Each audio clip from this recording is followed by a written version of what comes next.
Hello, everybody. Once again, I'm Liam Crafton Jr., aka Zorvalchon, Less Than Guru, and today I'd like to talk about my Druid. So the base part of the Druid is very similar to Palladium, but I did give it a few little boosts, I guess you could call it. So let's go over the Druid.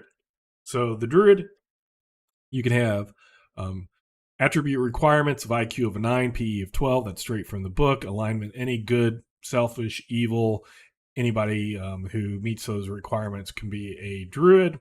Physical conditioning, I gave a +6.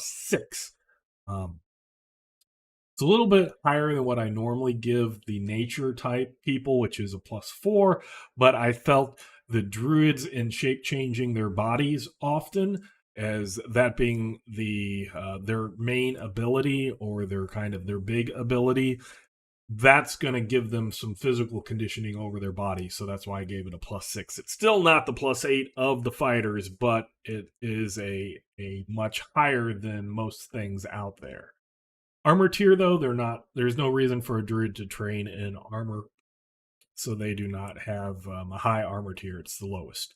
Restrictions. So other clergy occupations are allowed only if the druid's deity allows it. And I have, when we get into my deities, I will go over those type of things. But to be a druid, there's two ways. One is you get your powers by just worshiping nature as a whole. The second way is I have a specific nature deity, a Drethin, and if a druid worship a Drethin, they could be a clergy and a druid from that. So occupational skills, probably very similar. I might have tweaked little things because I enclose more skills in my wilderness survival. I compounded some of those. I talked about those in my reduction of skills video. And then let's look at the level chart. So level 1, that's where you gain your first set of skills, and that's across almost all Palladium games. Level 1 is where you choose your skills, and that's just something that on all of these I have been doing. Mars Video Camp just came into frame. Level 2, that's where you choose your animal totem and you get familiar link. I really do like animal totem being level 2. That allows a player to spend level 1 trying to figure out which totem they wish to be part of, and then they can go into it with more informed mind of what they might want. And then familiar link, that is the base familiar link with a normal animal familiar. So at level 3, that's when they can actually summon their totem. Level 4 and 5, that's the flip-flop of skills. Usually it's either secondary, elective, or secondary. That's normal in Palladium First Edition. But in level 5 here, I have in bold that to see metamorphosis, because that's where they get an upgrade to their metamorphosis. And when we get there, I'll get into that. Level 6, the metamorphosis weight increases to 25 pounds per level. So it starts off at 10 pounds per level. So at level 1, you can become any animal up to 10 pounds. At level 2, you can be any level animal up to 20 pounds, 30 pounds, etc. But at level 6, then it's 25 pounds. So that's 150 pounds. That is a decently sized great cat. Wolves, dire wolves could be in that range. So deer, 150 pounds. So that is kind of how I wanted it. And then we'll see that it increases later on as well. Level 7, greater familiar link. That's something new I added. I allow druids at level 7 to link to either fey animals or mystic animals. And as it stated here, metamorphosis, at that I allow them to transform into fey and mystic. Mystic animals are through worshiping nature. Fey animals are worshipped through a Drethin. Or sorry, you can transform or get your fey animal through a Drethin. Level 8, that's where you get some additional elective skills. Level 9, additional hit points. Level 10, additional secondary skills. Shock points at level 11. More elective skills at 12. At 13, you get an additional attack in both your natural and your animal form. At this time, the druid is going to know how to fight in that form, especially in like the bear form, the tiger forms, the wolf forms. things like that. So giving them a +1 added to attack also would get their hand-to-hand combat general. I call it general because I also have a thrown general and ranged generals. I would have to say ranged combat, um, non-rogues, or thrown combat, non-entertainers. So I just call it general, but it's the same thing there. The max attacks you get is 4. Everybody else that is a warrior type class, a men of arms, gets a 5 attack. So this puts them on par with that. And in the animal form, they're a little bit better than animal because they have a human mind, and they can think. So that comes out at level 13, which is pretty far up there, but it's a pretty decent thing. And then at level 14, that's when they have no weight limit. So if they've seen an elephant, they can change it to an elephant. If they've seen a rhinoceros, they can change it to a rhinoceros. One of the things I do require is that the druid needs to be aware or know that an animal exists through more than just a sketch in writing. They've have to seen it with their own eyes, and then they are like, oh, that's a real thing. I could be that. They've never seen an animal. They never saw an elephant. Then I don't think they would just naturally know to transform into an elephant. So that is a condition I have. But at 14, weight is unlimited. And then at 15, you gain a couple more shock. Moving on, elective secondary skills work exactly like in every Palladium First Edition layout. Elective skills, these are the skills you're allowed to take. Secondary skills, take any of the skills. These are the ones that give you bonuses. So then let's move down to abilities. So befriend animal, calm animal, control animal. Very close, if not the same thing from Palladium First Edition. There might be some tweaks in like a D8. Probably, I probably wouldn't have did it as 1d8 if it was me, so I'm assuming that that's what it is.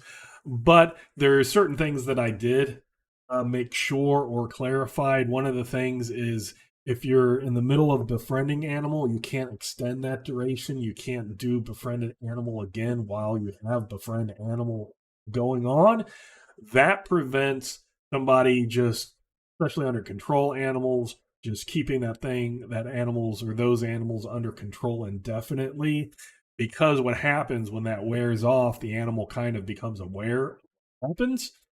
And if you treated them bad, they're going to run off, they're going to attack. So Drew needs to be smart about that. But then they could do it again afterwards. So that is what those 3 are. And then let's get into metamorphosis. So it's potentially the most powerful ability, allowing them to completely transform to start off with any non-mystical animal. The druid gains all the animal's physical aspects. That's their physical strength, physical endurance, physical prowess, and natural abilities. Their number of attacks, their damage for their attacks, their combat bonuses, their damage bonuses, flight, dark vision, all of that stuff. The only thing that they retain is their mental facilities, their personality. Hopefully, because we'll get into that. They also retain their own hit points and shock points. So that is one thing. That way you don't have to keep track of what did I have and now I switched and do I subtract what damage I took. It's you keep your hit points, you keep your shock points, which increase as you level up. Everything else physically is of the animal. So then metamorphosis is dangerous. There are 3 parts to every cycle and possibly a 4th. There's induce, awareness, revert, and frozen. And then it says success rates on the table have a 10% bonus. So some of them you're trying to roll under and other ones you're trying to roll above. So after second level, whatever is your animal's totem, if you're transformed into an animal of your totem, you get a 10% bonus as a little boost of you're accustomed to this. This is going to be easier for you. And the other thing that I do is I allow, at least for induction, is if you take the extra time to induce, then it's going to be, you're going to have a greater bonuses added to it. So first is, and this I explained in my skills, how I give bonuses for time and non-stress. So if you're not in a stressful situation, so you decide to transform before battle and you're not getting ready and getting all adrenaline pumped up, you get a plus 10%, not stressful situation. Then for every additional time you add to it, so it takes 2 rounds, you add 2 more rounds, you get a plus 5%. You add another 2 rounds, you get plus 10%. And you can do that up to five times. So the original time plus 4 chunks. So if you take 5 times the amount, 2 rounds would be 10 rounds. That's going to give you a plus 20. So at second level, because let's say that we get this totem bonus, if you do something in your totem bonus and you take 5 times the length of time to induce your metamorphosis and you're not being stressed, in 10 minutes you have a 70% chance. So if we go down here for the induction at second level, 30 is the base. So 30 plus the 10 for a totem is 40%. Get it up to 50 for being non-stressful situation. Add another 20 for taking time. That's 70%. And I would rather somebody spend 10 minutes of game time preparing and rolling once, maybe twice if they fail that first time, but probably 1 or 2 rolls they're going to get it, rather than trying to roll under a 30 and failing and getting disheartened and then deciding I'm not going to do it, or once I transform, I'm never transforming out until I'm like 4th or 5th level and have a 48 or 58% chance. So I want people to be able to transform in and out, and by doing that, I have I give the same bonuses for the metamorphosis as I give for skills. And since the calm animal and the befriend, calm, control, and summon percentile also, I give those the same thing, because otherwise, level 1, 24%, level 1 for calming, 28%, controlling 24%, and then summoning 26, 24%. I just am like, I just don't see that being such a good thing. So that is something that I wanted to give a higher chance. If you spend more time, you don't frighten off the animal, you can befriend them. Calming, if they're a little bit away and they're kind of hesitant, you can calm them. If they're about to attack you, then you're going to have to do it without taking time. So there is some give and take in that. So induction is becoming the animal. And then the next thing we have is awareness. So on the awareness, once you induce it, then you have to see, am I going to revert to the awareness of the animal and not keep my own mental facilities? Like I said earlier, hopefully you retain your IQ, your MA, your ME, and your personality. But here, the herbivores at level 1 have a 70% chance of not retaining it.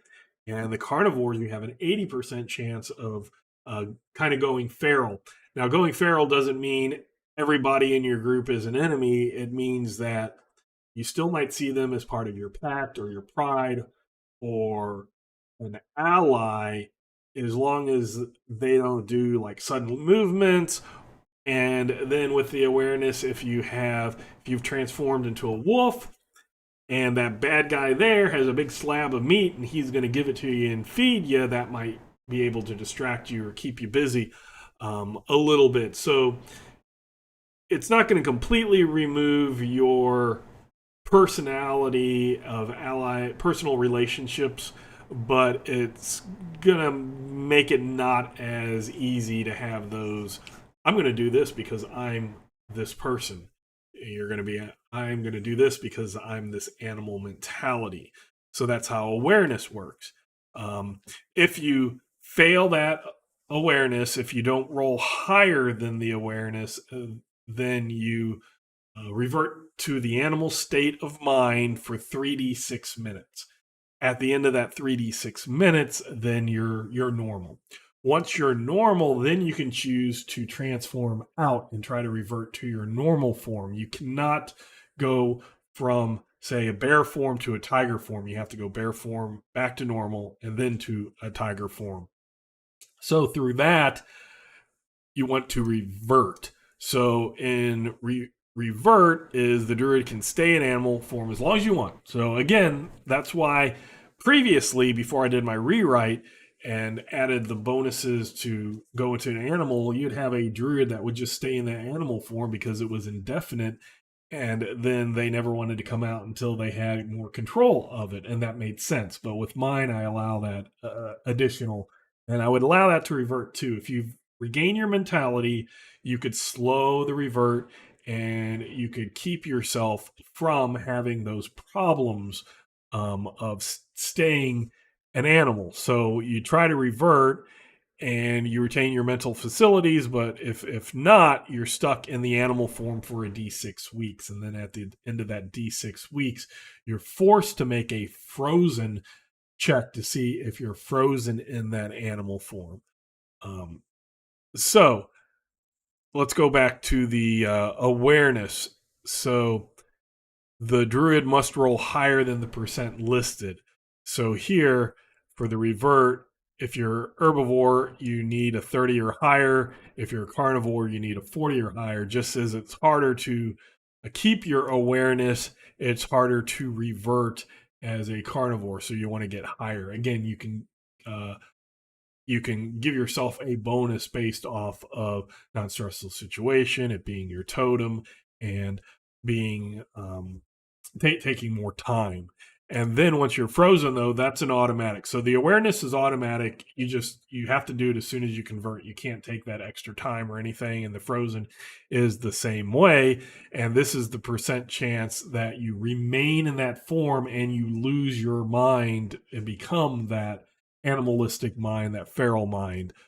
So hopefully that's bad. Again, carnivore is higher to get out of than the herbivores. If you've permanently become an animal, losing all your normal mental facilities, you have to roll higher than it's listed. But if you are successful, you revert back. If not, you lose your mind.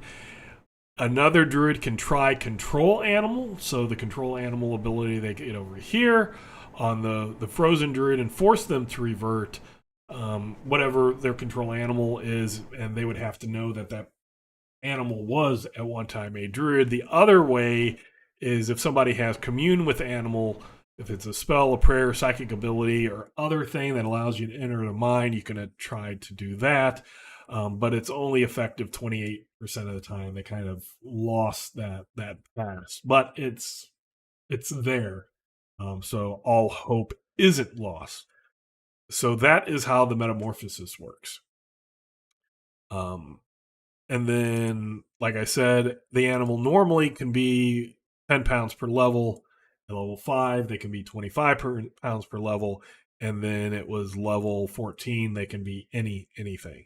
So the animal totem, I kept what Palladium had, and I kept the weird, not correct biology or taxonomy classifications, and I kept it as Palladium because I didn't want to have to get into, okay, here's canine, here's ursines, here's bovines, here's like break everything down. I kind of wanted groups. And since the scientific method and taxonomy aren't necessarily a thing in my world either, they're kind of grouped in what kind of either looks similar or the aspects are similar in some way. So I kept Palladium, but I added a few totems as well. So my bird totem, one of the things I did want is I wanted dinosaurs. I wanted people to be able to, say, go into a velociraptor, which is not the Jurassic Parks. Jurassic Parks is the Deinonychus, not the Velociraptor, which is much smaller. But as a low-level druid, you can be a Velociraptor, and then as you get to that unlimited, then you could be a T-Rex. And how awesome is that? Because they're natural animals that in my world they still exist. So that is kind of cool. Something that I added. Plus, they get some flight stuff. They could be dinosaur animals, or archaic birds if you wanted to, or they could be modern birds. So that is the bird category. Canine, that's dog. It does include bear. Palladium had a bear. I felt bear was fine. That way you could get something larger than a wolf. The feline, cats, everything from a house cat all the way up to a lion and tiger, saber tooth, those would fit in. Hooved, that's from Palladium. One of the things I did want to add to make sure Hooved, you could be a bull, you could be a bison, you could still be a powerful, big creature. So don't just think of, oh, I'm only going to be a pig. You could be a boar.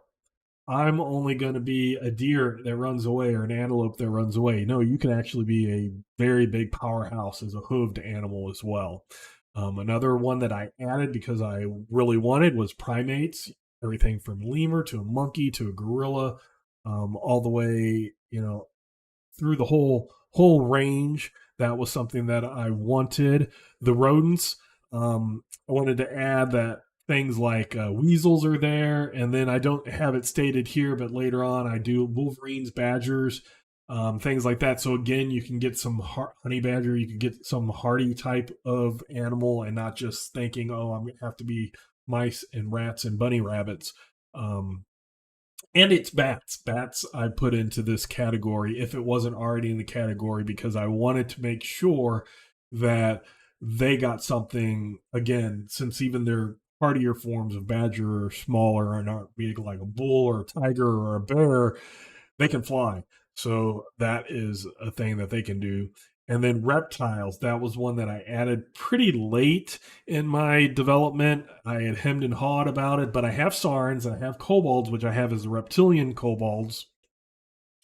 So I thought frogs, alligators, lizards, turtles, any of that would be good. And I didn't put dinosaurs in reptiles because dinosaurs are birds, or sorry, birds are dinosaurs, not dinosaurs are a version of reptiles. So um, that is my listing. So there is some biology, but again, I wanted everything to have some big powerhouse. And the alligator could be an ancient alligator that are the ones that are, 20, 30 feet long, big, huge type thing, because those are gators, crocodilians. Any crocodilians could be there. So familiar link, second level. Second level, you get the familiar link, just how it was in Palladium. One thing I do have, or just as in Palladium, you get your 6 hit points, both of you. One thing I did change with familiars is instead of when your familiar takes hit point damage, you take hit point damage, and when you take hit point damage, your familiar takes hit point damage. I didn't like that. I had so many times where people were either afraid to get their familiar in battle because that meant that they could die, or the opposite, they were afraid to get into battle even in a big form because then their familiar might die and then they would lose 10 hit points permanently. So I have it, and since I have shock points, and you could do this if you use SDC, is when those shock points are done, you take damage. You don't take, the other one doesn't take damage, but when hit points damage is done, then you take an equivalent of shock points, not hit points. So that way there is still a danger, but it's not nearly as drastic as it was originally in Palladium First Edition. The other thing is I have the um, per druid level of that bind. They both gain 2 shock points, and this is something where a druid, when they bind at second level, and then it's a second level binding, so they would get a 2 shock points per druid level at that time it is bound.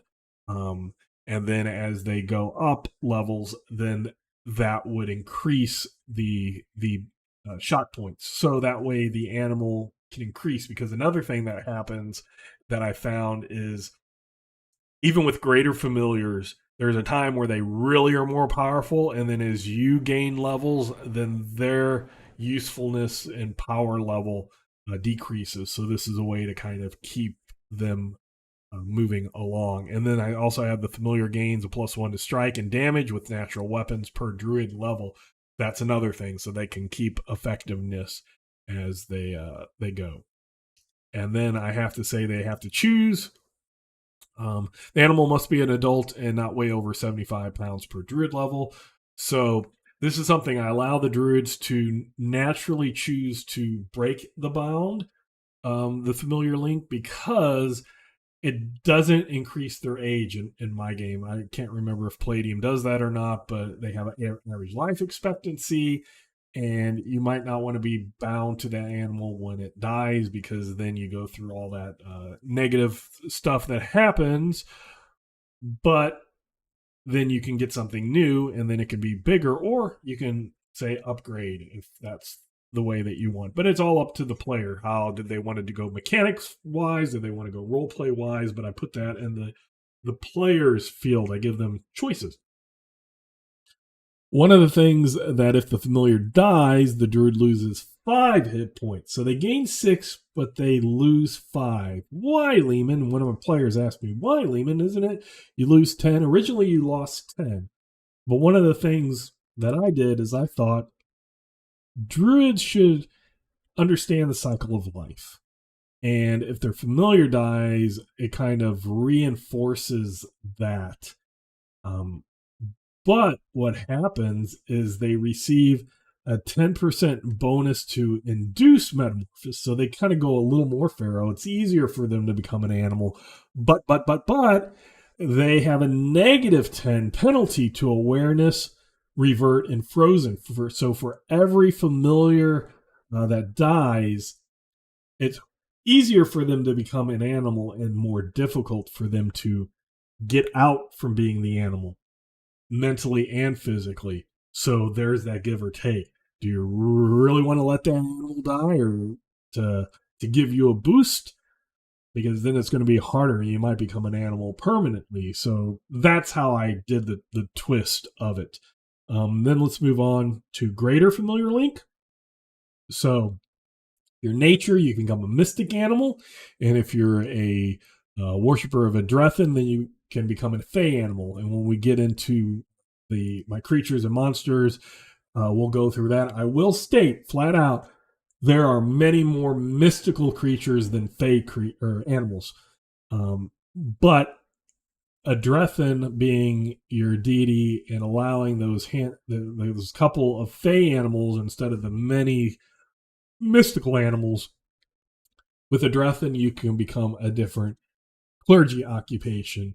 Nature, you can't. So give and take. It's not always a complete equal, because you might be, I just want to have lots of forms to shape change into. You're going to then want to go mystic. But if it is I want to have the chance to become a different type of clergy, like a double clergy, a druid and priest of a Drethin, then that's what you would be. And it's foresight. What do I want down the future? So the greater familiar link is very similar. You gain an additional 10 hit points. If the greater familiar dies, you lose 8. But then also you get those bonuses to induce and the negatives to get out, to keep from reverting completely, keep from being frozen, all of that. So it's the same type of thing going on here. And that's that greater familiar link. And then we have the summon totem that allows you to summon animals from your totem, either general of I want all, every, whatever rodents are around, come to me. Or if you want to go, hey, I want badgers, you come to me. If they're within the range, then that's how that works. So having said that, that was a little longer than normal, but the druids are very different than how a lot of clergy worked. Something I really enjoyed in Palladium First Edition.